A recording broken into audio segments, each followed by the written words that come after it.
3 vụ xả súng và đánh bom liều chết do IS chủ mưu đã xảy ra ở sân bay tại Istanbul, Thổ Nhĩ Kỳ.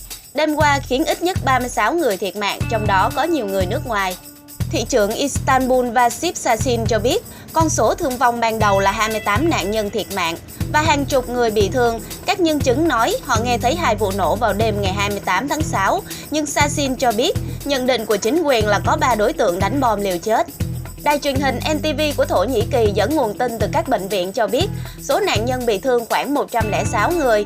Thủ tướng Thổ Nhĩ Kỳ Binali Yildirim khẳng định những kết quả điều tra ban đầu cho thấy lực lượng nhà nước Hồi giáo tự xưng IS có liên quan đến vụ tấn công khủng bố Wall tại sân bay Atatürk.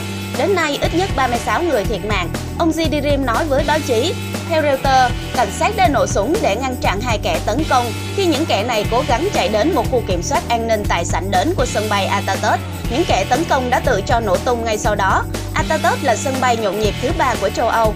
Một vụ nổ vô cùng lớn xảy ra, chân nhà sập xuống, bên trong sân bay vô cùng hỗn loạn, hư hại đáng kể, bạn không thể nhận ra nó nữa. Ali Tekin, một nhân chứng đang chờ đón khách ở sảnh đến vào thời điểm vụ tấn công xảy ra, nói với Reuters.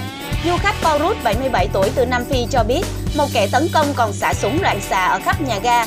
Chúng tôi đang đi tới ga quốc tế thì thấy một người đàn ông đang xả súng. Hắn bắn vào tất cả những ai trước mặt. Y vận toàn đồ đen nhưng không đeo mặt nạ. Chúng tôi buộc phải tìm chỗ trốn. 2 vụ nổ lớn đã xảy ra sau đó. Tôi cũng không còn nghe thấy tiếng súng nữa.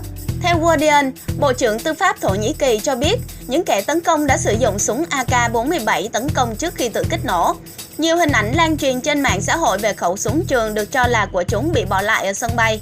Bộ trưởng Bộ Tư pháp Thổ Nhĩ Kỳ nói với CNN rằng một kẻ tấn công đã hoạt động ở bên ngoài sảnh đến, trong khi các tên còn lại ở gần cửa an ninh tại cổng vào sân bay. Cơ quan quản lý hàng không liên bang Mỹ FAA đã yêu cầu tạm ngưng mọi chuyến bay từ Mỹ đến Istanbul, cũng như bất kỳ chuyến bay nào từ thành phố này đến Mỹ. Bộ An ninh Nội địa Mỹ cho biết đang theo dõi diễn biến sự việc. 2 ứng viên tổng thống là bà Hillary Clinton và ông Donald Trump đã lên án vụ tấn công. Phần lớn nạn nhân được cho là du khách nước ngoài. Tuy nhiên, cơ quan chức năng Thổ Nhĩ Kỳ chưa có công bố quốc tịch của họ.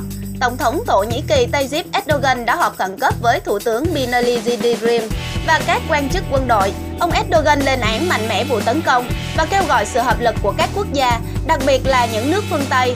Vụ đánh bom xảy ra ở Istanbul hôm nay có thể lặp lại ở bất kỳ thành phố nào trên thế giới.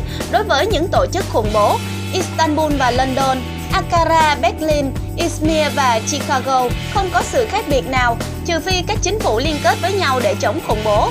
Nhiều sự việc còn tệ hại hơn có thể xảy ra trong những ngày tới, ông Erdogan nói. Nhà Trắng đã ra tuyên bố lên án vụ tấn công ở sân bay Atatürk bằng những ngôn từ mạnh mẽ nhất, khẳng định Mỹ luôn kiên định trong việc hỗ trợ Thổ Nhĩ Kỳ. Thủ tướng Mỹ cũng nhanh chóng chia sẻ trên Twitter rằng chúng tôi lên án những vụ tấn công bạo lực tàn bạo này. Mọi suy nghĩ của chúng tôi hướng về các nạn nhân ở sân bay tại Istanbul. Hồi tháng 3, thủ đô Brussels của Bỉ cũng đối mặt với vụ đánh bom ở sân bay và ga tàu điện ngầm, khiến hàng chục người chết. Hiện chưa có tổ chức nào tuyên bố nhận trách nhiệm vụ tấn công. BBC nhận định vụ khủng bố ở sân bay Atatürk có thể là một âm mưu tấn công có tổ chức và được điều phối tốt. Từ lâu, phi trường này được cho là một trong những mục tiêu tiềm năng của khủng bố. Thổ Nhĩ Kỳ là quốc gia có lãnh thổ phần lớn nằm tại Tây Á và một phần nằm tại Đông Nam Âu. Do vị trí nằm tại nơi giao cắt giữa châu Âu và châu Á, khiến Thổ Nhĩ Kỳ có tầm quan trọng địa chiến lược đáng kể. Dân số của Thổ Nhĩ Kỳ khoảng 76,8 triệu người. GDP đầu người là 10.515 USD. Nước này luôn đối mặt với hàng loạt mối đe dọa và tấn công khủng bố. Cao điểm là vào giai đoạn thập niên 1990. Thổ Nhĩ Kỳ phải hứng chịu những vụ đánh bom đẫm máu ở nơi công cộng.